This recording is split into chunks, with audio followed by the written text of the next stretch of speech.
pagi pemirsa, apa kabar Anda di pagi hari ini? Senang sekali, saya Graciela Taime dapat menjumpai Anda dalam Berita Papua.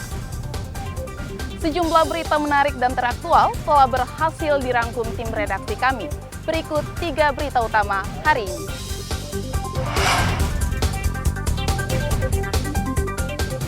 Bantuan bahan makanan dan pakaian dari Kemensos tiba di distrik Kuyuwage, Lanijaya.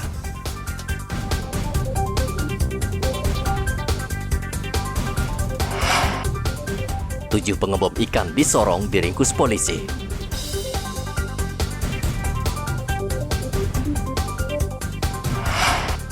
Harga telur ayam di Merauke terus melonjak naik.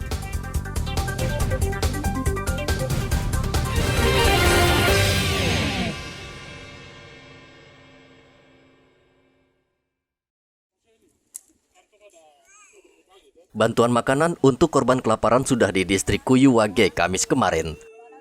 Bantuan Kemensos tersebut berupa makanan siap saji sebanyak 1.000 paket, 500 paket makanan untuk anak-anak, sembako 500 paket, beras 2.800 kg, selimut, pakaian anak, pakaian wanita, dewasa, dan pakaian pria. Bantuan diangkut menggunakan 5 pesawat berbadan kecil dari ibu kota kabupaten ke distrik Kuyuwage. Tentunya rekan-rekan kita di provinsi, baik dinas sosial, bantuan juga dari Kemensos, sudah turun ke lapangan untuk membantu. Nah, itu tahapan-tahapan awal seperti itu. Khusus kami di BPBD, kami akan turun untuk mengecek ke lapangan. Kepastian di lapangan seperti apa. Karena data akurat di lapangan itu yang menjadi dasar untuk bagaimana kita memberikan bantuan. Ya. Kita harus mengkaji. Tim reaksi cepat akan turun untuk mengkaji itu.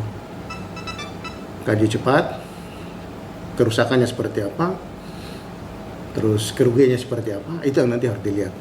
Sehingga dari dasar itu untuk bisa menjadi dasar untuk bupati, kalaupun ini meluas, maka akan mengeluarkan status. Tapi kalau tidak dan bisa diatasi, maka bantuan tetap diberikan, tetapi harus ada kajian-kajian yang komprehensif, sehingga situasi-situasi yang berulang-ulang ini, kejadian bencana embun beku ini, hujan es ini kan tiap tahun ada ini. Sebelumnya ratusan masyarakat di distrik Kuyuwage di Kabupaten Lanijaya, Papua menderita kelaparan akibat cuaca ekstrim berupa hujan es yang menyebabkan perkebunan milik warga rusak. Akibatnya 548 warga di distrik ini kelaparan, bahkan 4 orang diantaranya meninggal dunia. Distrik Kuyuwage merupakan daerah terpencil dan hanya bisa ditempuh dengan menggunakan transportasi udara, itu pun dengan pesawat berbadan kecil. Hendra melaporkan dari Lanijaya, Papua.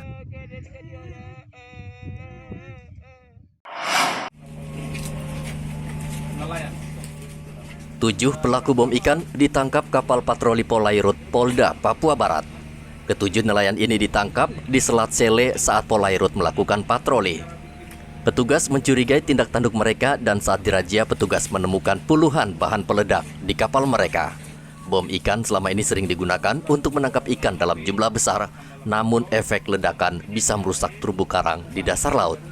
Kapolda Papua Barat Irjen Pol Daniel Tahimonang Silitonga memastikan ketujuh nelayan tersebut dihukum berat. Direktorat Polair Mabes Polri dengan di Polair Polda yang melakukan penangkapan terhadap pelaku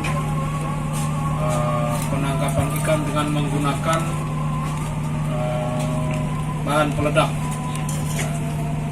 Jadi sewaktu patroli di Selat Sele pada tanggal 30 Juli 2022, diketemukan dicurigai ada kapal yang melintas dan sedang melakukan aktivitas. Ternyata setelah dilakukan pendekatan, kapal tersebut lari dan membuang beberapa benda. Setelah dipungut dan diambil oleh anggota kita, ternyata itu berupa detonator dan bahan peledak yang lain sempat larut ke dalam air dan tidak bisa diamankan. Dan untuk rekan-rekan bisa lihat barang bukti yang bisa diamankan itu berupa 47 detonator. Ini alat yang digunakan untuk sebagai penggalak bom yang sudah dirakit dan disiapkan untuk penangkapan ikan tersebut. Dan ini mesin dan kompresor serta alat-alat yang lain yang diamankan, sementara kapalnya juga diamankan di Polair Polda Papua Barat. Ketujuh nelayan ini bisa diancam hukuman penjara antara 20 tahun hingga penjara seumur hidup. Polisi berharap dengan tertangkapnya ketujuh nelayan ini bisa menimbulkan efek jera bagi nelayan lain agar tidak menggunakan bom ikan. Topan melaporkan dari Kota Sorong, Papua Barat.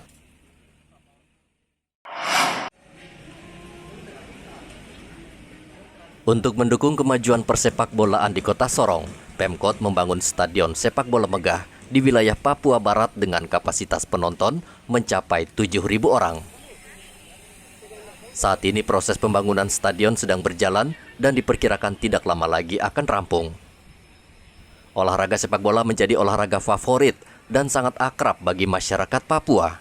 Banyak pemain sepak bola ternama lahir dari tanah Papua, sebut saja Boas Salosa, yang terkenal hingga tingkat nasional maupun internasional, atau Ricky Kambuaya.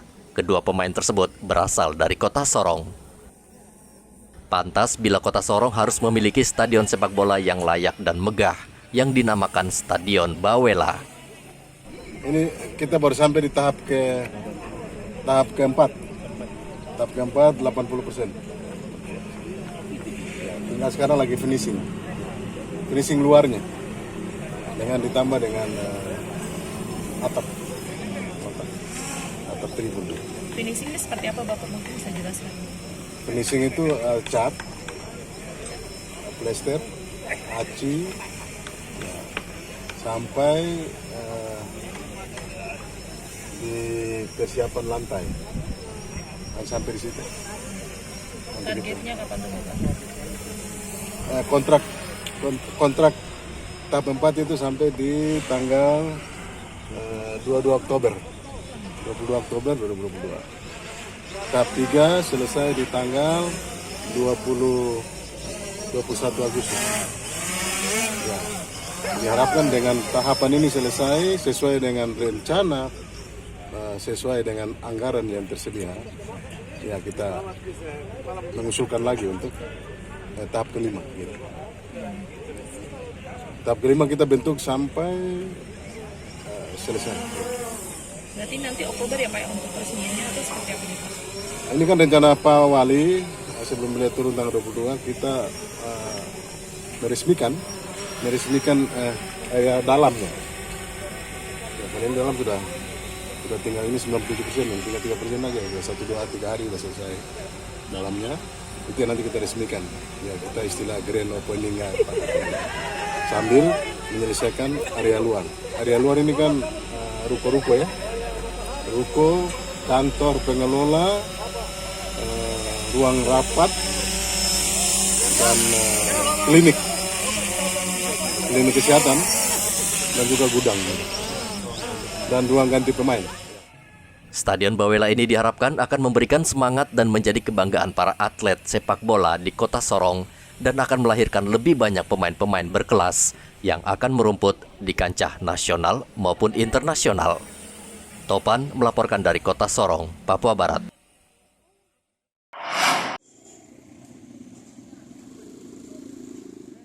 Warga Merauke untuk sementara harus menekan pengeluaran karena harga bahan pokok melonjak naik.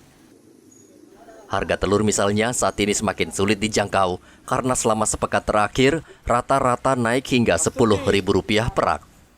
Padahal sebelumnya harga telur ukuran sedang dijual di kisaran Rp70.000, namun perlahan naik menjadi Rp75.000 dan Kamis kemarin sudah menyentuh harga Rp80.000 per rak. Bahkan untuk telur ukuran besar, harga telur mencapai Rp90.000. Harga telur ayam ini dijualnya berapa sekarang? 80 sama 90. 90. Itu yang 80 tadinya harga berapa dia? Yang 80 awalnya 70. Terus yang 90? Kalau yang 90 itu awalnya 80. 10.000 per rak. Begitu ya. Kenapa rata-rata naiknya berapa? 10.000 ya? Iya, rata-rata 10.000 naiknya. 10.000. Kenapa bisa mahal Pak Akbar itu? Alasannya karena ini harga pakan naik dari yang 410 sekarang jadi 460, terus harga sewa kontainer juga naik. Tapi untuk pasokan ayam dari peternak, telur dari peternak ada? Ada. Ada juga ya? Iya. Tidak berkurang, enggak? Tidak berkurang. Tetap ya? Iya. Tapi untuk yang beli tetap? Yang pembeli tetap. Tetap ya? Iya. Menurut pedagang, kenaikan harga pakan ternak menjadi penyebab kenaikan harga telur.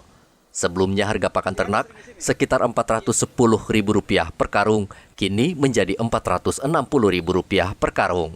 Muhammad Ridwan melaporkan dari Merauke, Papua.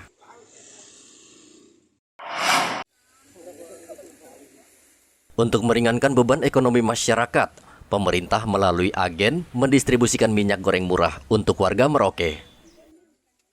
Setiap orang masing-masing diberi jatah maksimal 15 liter dengan harga Rp14.000 per liter.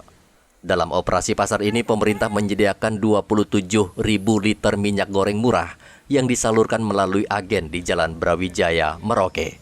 Namun, warga yang ingin membeli harus membawa fotokopi kartu keluarga dan KTP sebagai syarat pembelian. Minyak subsidi dari pemerintah, dari Kementerian Perdagangan. Setiap masyarakat yang membelinya disertai dengan melampirkan kartu keluarga atau melampirkan fotokopi KTP. Pak, untuk satu warga Pak, berapa jatah yang diberikan Pak? Satu warga bisa diberi 10 liter. 10 liter ya? Sampai 15 liter. Sampai 15 liter. Itu dijual berapa Pak per liternya Pak? 14.000 per liter. 14.000 ya. Ini ada berapa yang total yang mau disalurkan ini Pak untuk warga? Kalau jumlah pastinya kita belum tahu. Cuma sekarang ini yang masuk ada sekitar 27.000 liter. 27.000 liter ya. Selama berapa hari ini Pak rencananya penyaluran? Sampai habis lah. Sampai habis ya. Oke. Karena untuk sekarang ini kan minyak kelapa juga di pasaran kan harganya mahal, jadi ini program dari Kementerian Perdagangan. Warga senang dengan program minyak goreng murah ini karena meringankan pengeluaran rumah tangga. Sebelumnya harga minyak goreng melonjak tajam dan parahnya lagi tidak tersedia di pasaran sehingga menyulitkan masyarakat. Perbedaan harga juga lumayan dari Harga di pasar ya? Iya, sembako yang di pasar itu. Jadi pas dari dinas terkait melakukan bakti sosial ini ya kami ikut saja karena ibu-ibu itu rata-rata pasti minyak goreng. Iya, ibu beli minyak goreng berapa ini Bu? Minyak goreng kalau rata-rata di pasaran itu 160-an. Nah, ini beli berapa Ibu? Bakti sosial melakukan ini cuma 130, perbedaan 30.000. 30.000. Kebutuhan bisa dicukupi dengan pembelian yang lain dengan harga 30.000. Ibu senang dengan pasar murah ini? Membantu? Senang, pasti senang. Sangat membantu ya? Iya, membantu. Karena ini rata-rata kan ibu-ibu ini masuk dalam kategori presiden untuk dapur lah. Pak, bawang merah, terus Ibu yang ini ya. minyak. Ibu ini kan murah ya? Ini murah. Ibu, bagaimana tanggapan Ibu dengan pasar murah ini? Setiap saat diadakan. Oh, setiap saat ya Ibu. Ibu kalau beli bawang merah biasanya di luar berapa Ibu? Kita hanya beli eceran 10.000. 10.000. Nah di sini beli berapa Bu? Tadi beli berapa? 65. 65. Kalau di luar berapa biasa belinya di pasar Kita itu? nggak pernah beli kilo. Oh gitu. Ya, karena mahal jadi kita beli 10.000, 15.000 begitu saja. Pemerintah diminta terus menggelar operasi pasar karena selain minyak goreng, sejumlah harga kebutuhan pokok juga naik. Sementara pendapatan masyarakat tidak meningkat, sehingga banyak warga yang terpuruk. Muhammad Ridwan melaporkan dari Merauke, Papua.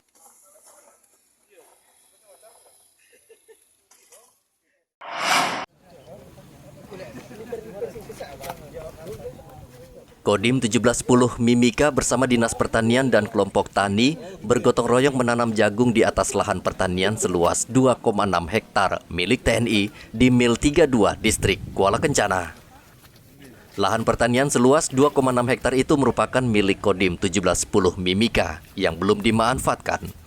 Agar tidak mubazir, lahan ini ditanami jagung dan rencananya juga sayur mayur agar bisa dimanfaatkan warga sekitar. Lahan ini juga bisa menjadi lahan percontohan karena pengolahan tanaman menggunakan cara-cara yang modern.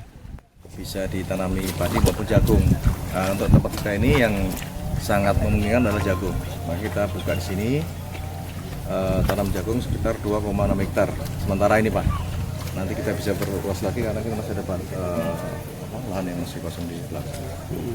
Kita berseleksi dengan Dinas Pertanian, Dinas Tanam Pangan, Kabupaten Timika, dan kelompok tani yang akan mengolah lahan di sini. Ada berapa kelompok tani kemarin? Sementara masih satu dari Pak Tijopo itu, PT Jul, nanti di bawah binaannya pendampingan lah Pak ya, dari selatan dari Dinas Pertanian, dari Kurami juga, pangan, terutama yang masyarakat sekitar kita lah Pak, bisa dimanfaatkan. Sebenarnya lahan ini masih banyak ya di sini. Masih banyak Pak. Sementara ini kita manfaat lahan yang punya kita saja, yang kita punya di Kodim ini. Ada juga lahan-lahan yang ada di Koramil Pak. Cuman jauh, ya kita mungkin lebih gampang di sini. Pengawasan dari dinas, pendampingan lebih gampang. Ya. Kita juga tiap hari bisa ngawasin Pak. Jadi jelas perkembangan dari nol sampai dengan masa panen. Dandim juga berterima kasih kepada para babinsa dan kelompok tani yang ikut membersihkan lahan pertanian ini untuk digunakan menanam jagung. Untuk saat ini lahan seluas 2,6 hektar hanya ditanami jagung dan pengelolaannya diserahkan ke kelompok tani. Dari Mimika, Papua, Igobat Momolin melaporkan.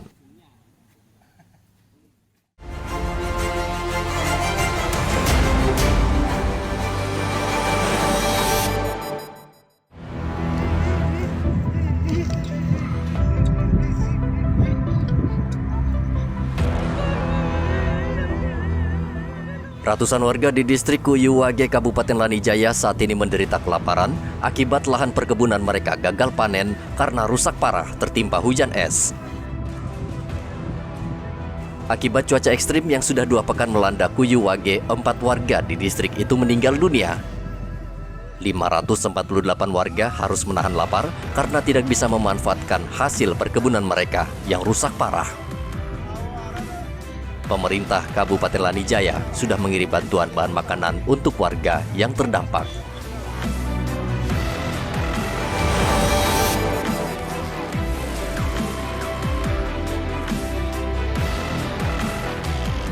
Seorang ayah kandung di Manokwari, Papua Barat, tega mencabuli anak kandungnya sendiri. Tidak itu saja, pelaku bahkan menganiaya istrinya. Aksi bejat pelaku menganiaya istrinya dilakukan sejak tahun 2006, sementara mencabuli putrinya diakuinya baru 1 kali.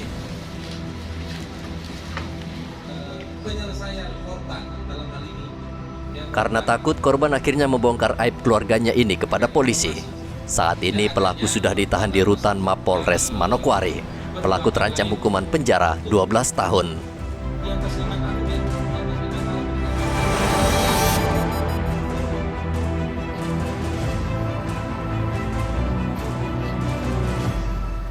Satuan Reserse Narkoba Polresta Jayapura Kota menangkap 3 pengedar narkoba yang menyelundupkan sabu-sabu melalui jasa penitipan kilat.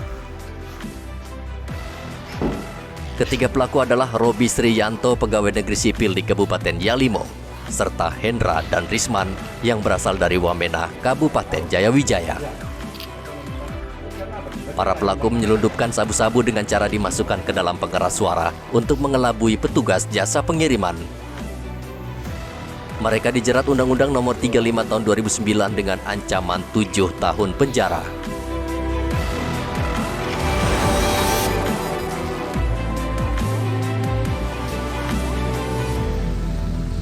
Minuman keras kembali menjadi biang kerok kecelakaan lalu lintas. Seorang pengendara mobil di Manokwari menabrak pasangan suami istri dan anaknya yang berboncengan sepeda motor di Jalan Condro Negoro, tepatnya di depan kantor Dinas Perindakop Manokwari. Belakangan diketahui pengemudi mobil tersebut dalam keadaan mabuk. Tak pelak, pengemudi kendaraan menjadi sasaran pemukulan oleh warga setempat yang kesal melihat ulah pengemudi. Kecelakaan tersebut menyebabkan pengendara motor mengalami luka-luka dan patah kaki.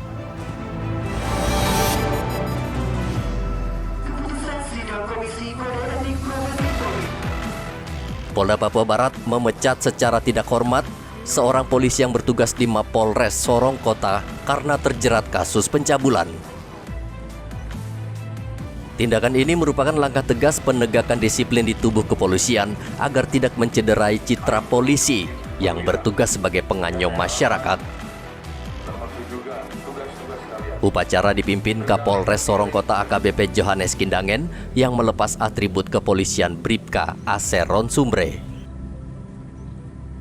Pemecatan ini dilakukan melalui proses putusan pengadilan dan tersangka harus menjalani hukuman selama 15 tahun penjara.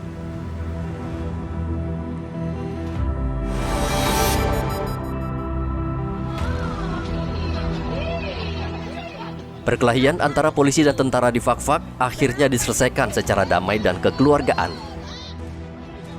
Perkelahian kedua anggota keamanan ini beredar luas di media sosial. Perkelahian aparat itu dipicu kecemburuan terhadap seorang wanita. Kapendam mengapresiasi Komandan Korem Fakfak dan Kapolres Fakfak yang bergerak cepat menyelesaikan persoalan ini.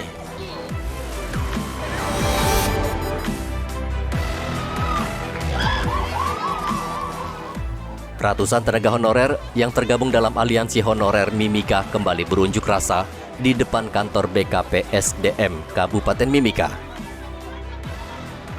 Mereka kembali mempertanyakan hasil pengumuman nama-nama yang lolos formasi pengangkatan 600 ASN. Unjuk rasa ini sudah kesekian kalinya. Tenaga honorer ingin mendapatkan kepastian karena menyangkut nasib dan masa depan mereka. Pengunjuk rasa menuntut bertemu dengan Kepala BKP SDM untuk mendapat penjelasan terkait nama-nama yang lolos dalam seleksi CPNS. Mereka juga mempertanyakan kenapa BKP SDM tidak mengumumkan secara transparan.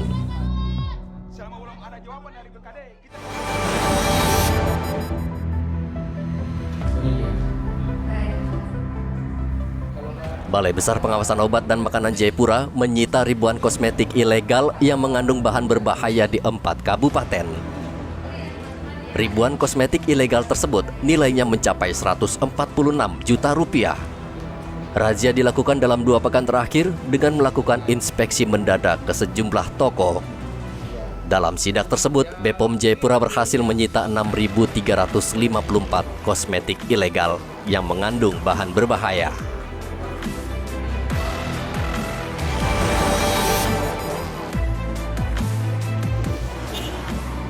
Saat ini ada ratusan kendaraan bermotor baik roda 2 maupun 4 yang masih tertahan di Satlantas Polres Mimika. Warga yang merasa memiliki kendaraan tersebut diminta segera mendatangi Mapolres Mimika untuk mengurus pengambilan dengan membawa surat-surat kendaraan. Kasat Lantas Polres Mimika Ibtu Devrisal mengatakan kendaraan tersebut merupakan hasil razia dan kecelakaan lalu lintas.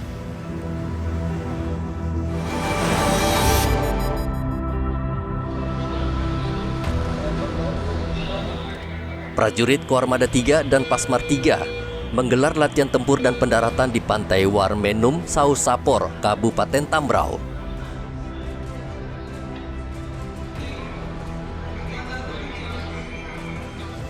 Dalam latihan tersebut dikerahkan seluruh kekuatan TNI Angkatan Laut, mulai dari KRI untuk mengangkut pasukan hingga proses pendaratan prajurit Pasmar 3. Latihan tempur itu digelar agar prajurit tetap siap dan siaga jika sewaktu-waktu mereka dibutuhkan untuk mengamankan situasi. Selain itu, latihan tempur juga untuk memperkuat pertahanan maritim di Indonesia Timur.